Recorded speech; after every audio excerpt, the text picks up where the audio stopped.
Bonjour tout le monde.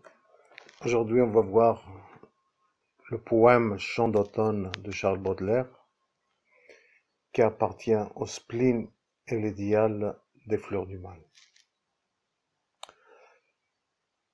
Le titre se compose de deux noms, le chant et l'automne.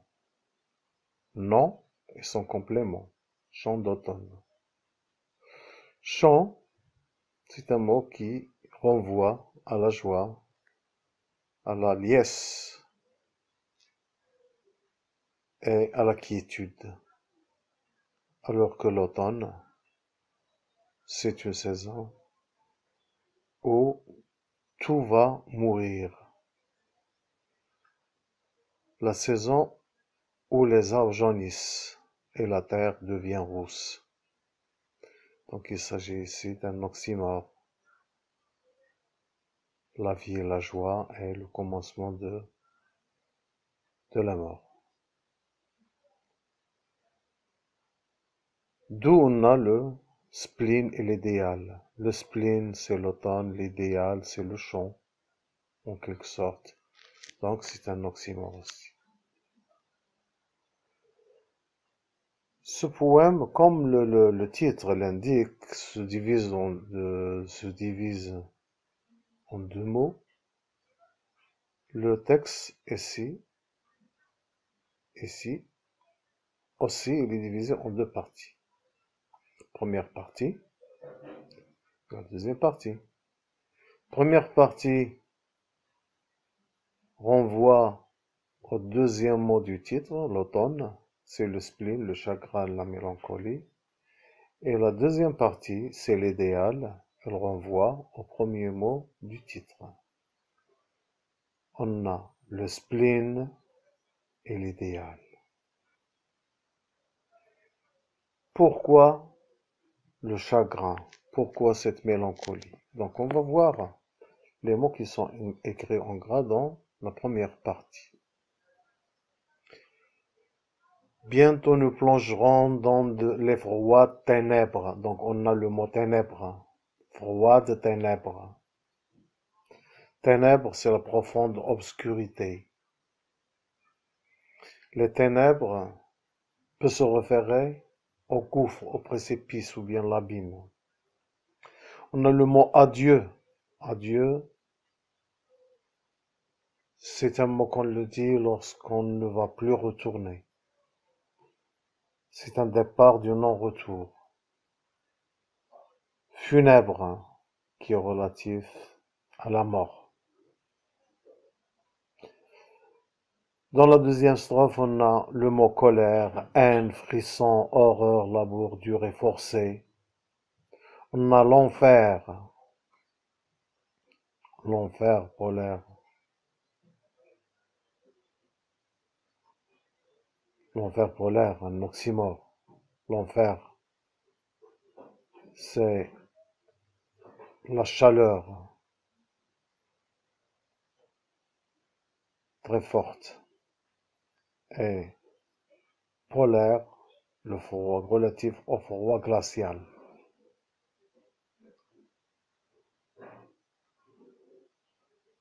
Dans la troisième strophe, on a l'échafaud. L'échafaud, c'est une plateforme en bois où l'on exécute le condamné à mort à la pendaison. Dans la quatrième strophe, on a le mot cercueil. Cercueil, c'est une caisse où l'on enferme un mort. Donc, on a tous ces mots renvoient à la mort, renvoient au chagrin et l'angoisse.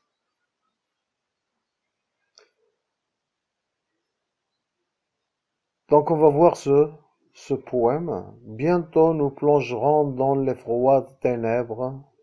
Adieu vive clarté. Donc on a vive clarté de nos étés. Donc il y a opposition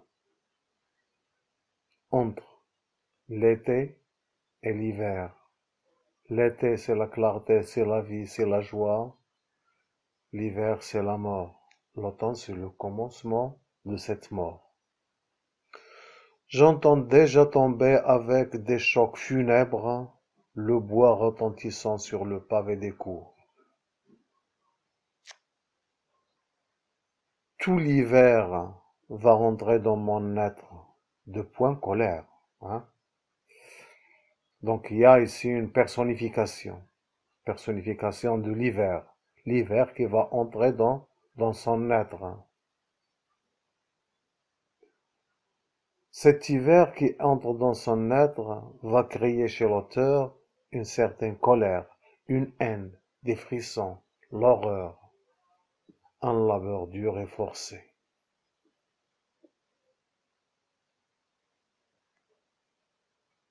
Donc c'est une comparaison, comme le soleil dans son enfer polaire, l'enfer contraire de paradis, où il y a une chaleur torride, chaleur brûlante, et polaire qui est tout à fait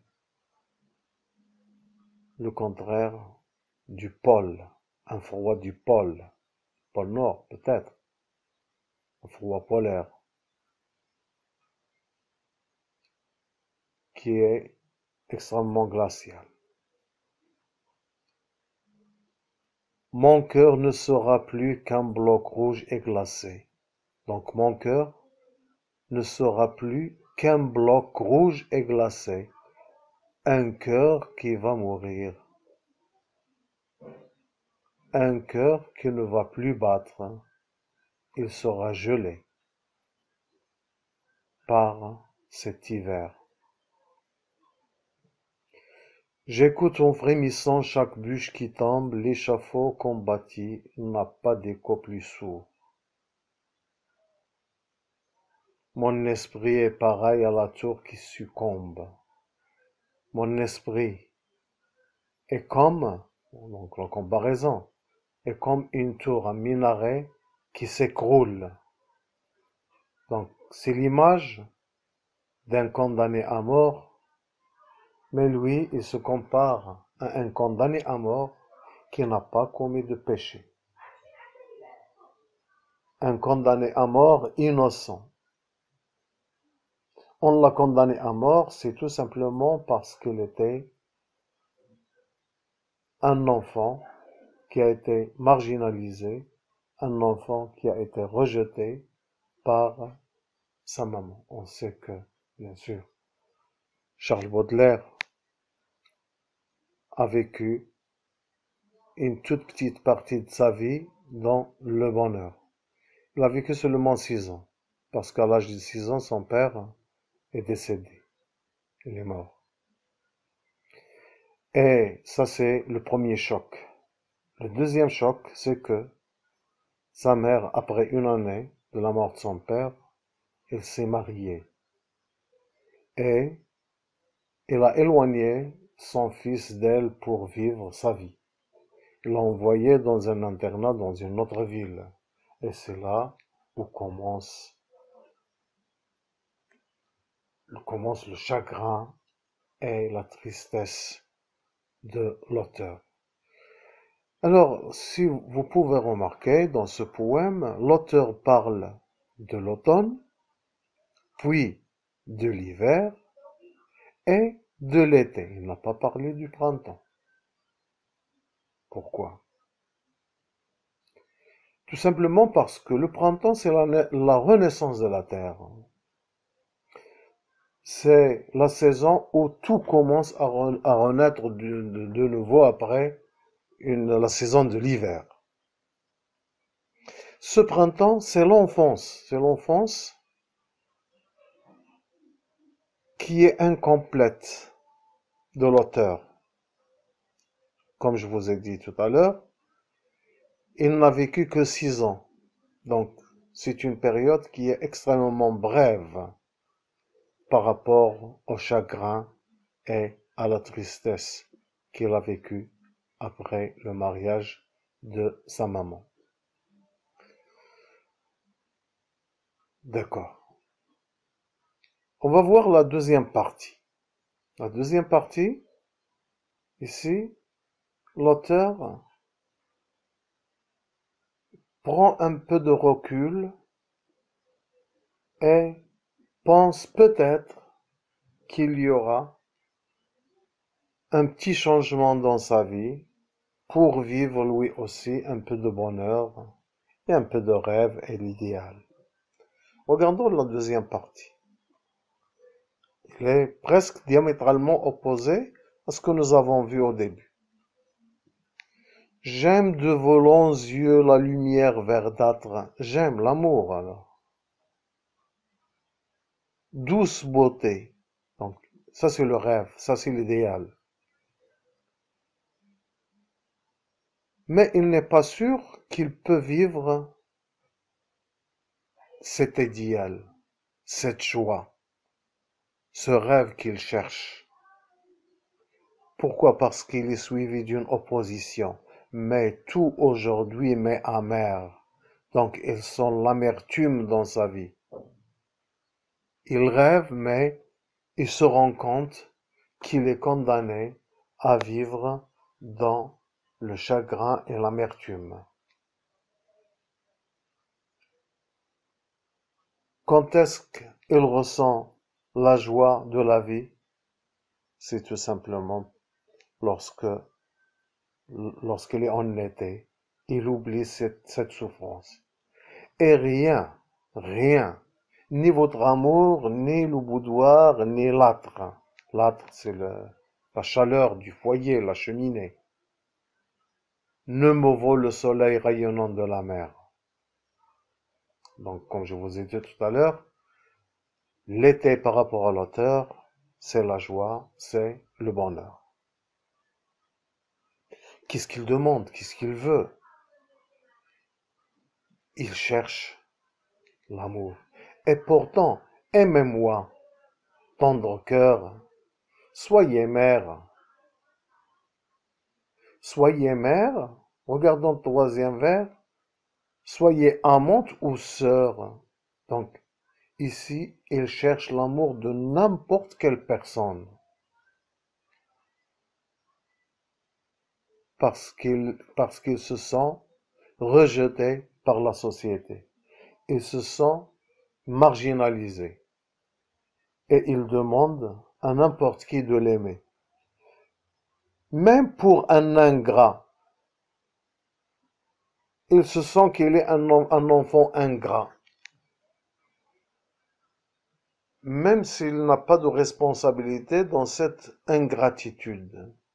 L'ingratitude, normalement, ça doit être collé à sa maman qui l'a rejeté à l'âge de 7 ans.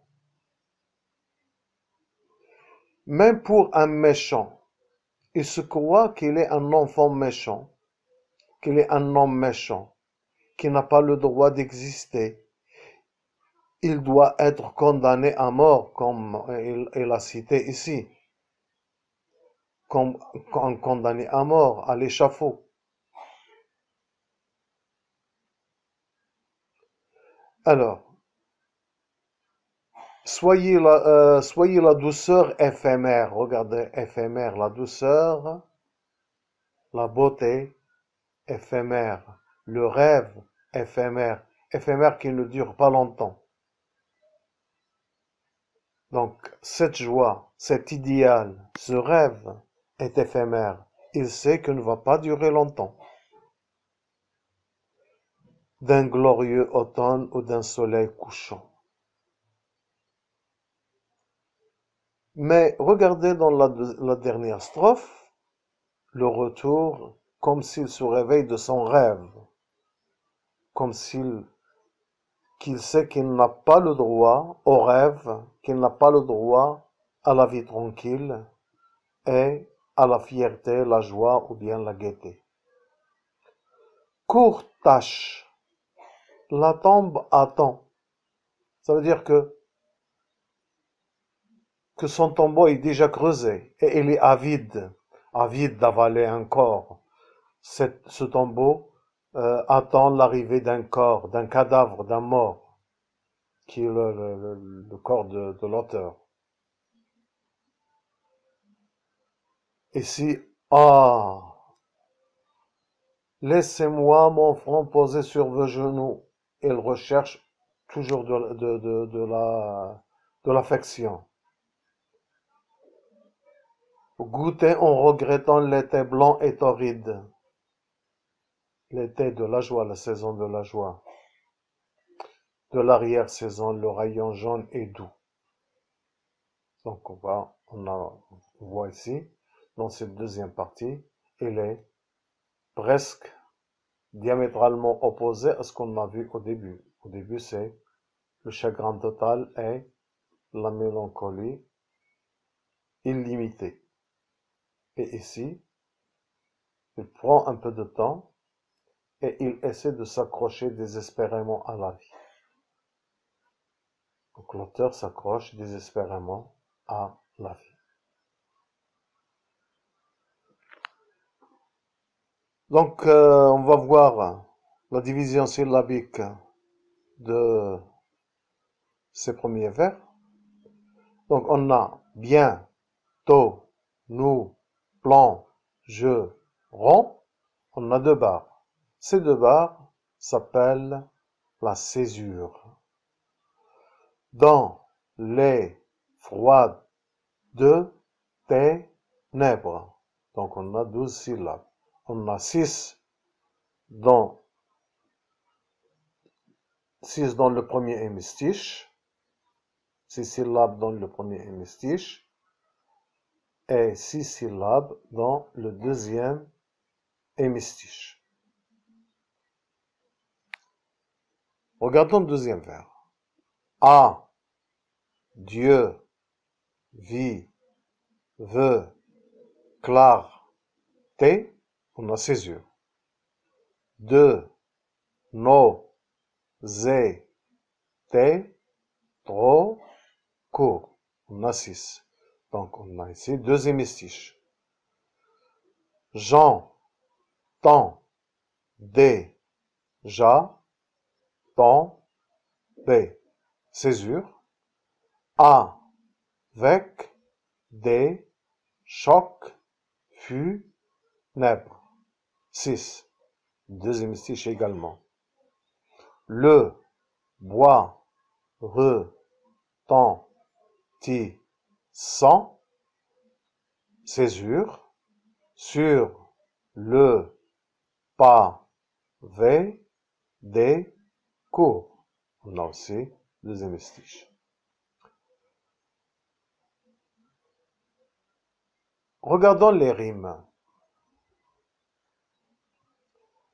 On a le mot ténèbres, rime avec funèbre. Ténèbres, funèbre. Les lettres qui sont en commun, c'est nèbres. On les appelle rimes riches. On a 1, 2, 3, 4. 1, 2, 3, 4. Donc, 4 lettres en commun. Donc, c'est une rime riche. Trop court, des cours. Cours. On a 1, 2, 3. Le OU, c'est une seule voyelle. Court. 3. Donc, c'est une rime suffisante. Rime suffisante. On a deux rimes riches et deux rimes suffisantes. Alors, si on donne la lettre A à ténèbres, on donnera A à funèbre. Donc, on a A ici. Et court, on a B. Donc, on aura A, B, A, B. Donc, je vais écrire ici. Voilà. Donc, on a A. Ici, on a B. Ici, on a A. Ici, un peu d'espace. Et ici, on a B. Donc, la disposition des rimes qu'on a ici, A, B, A, B. Donc, ce sont des rimes croisées. Rimes croisées. Donc, je reprends. Donc, ténèbres rime avec funèbre. Ténèbres et funèbres, ce sont des rimes riches. Et court, court du deuxième vers et court du quatrième vers, ce sont des rimes suffisantes. Et la disposition, ça c'est la qualité des rimes. Qualité des rimes. Rimes riches et rimes suffisantes. Et AB, c'est la disposition des rimes. Comment ils sont disposés. On a des rimes croisées, des rimes plates, des rimes embrassées, etc. Bien. Dans la deuxième strophe, tout l'hiver va rentrer dans mon être colère. Donc, j'ai déjà dit qu'il y a ici une personnification. Colère rime avec polaire. Donc, on a olaire. 1, 2, 3, 4. 1, 2, 3, 4. Donc, AI, c'est comme le E accent grave. Donc, colère rime avec polaire. Donc, ce sont des rimes riches. Forcé et glacé. Forcé et glacé. On a deux lettres communes. C'est une rime pauvre. Rime pauvre. C'est pas comme ici. Court. 1, 2, 3. Court. 1. OU. Une seule voyelle. Et R. 3. Elle est suffisante. Et ici, on a seulement 2. Donc, ce sont des rimes pauvres. Donc, la colère rime avec polaire. Donc, AA. Forcé et glacé. BB. Donc, on a AB. AB. Je vais l'écrire. Donc, A. Ici, on a B. Là, on a A. Et ici, on a B. Donc, la disposition qu'on a obtenue, c'est AB, AB. Et bien sûr, comme j'ai dit tout à l'heure, colère rime avec polaire, ce sont des rimes riches. Et forcé rime avec glacé, ce sont des rimes pauvres.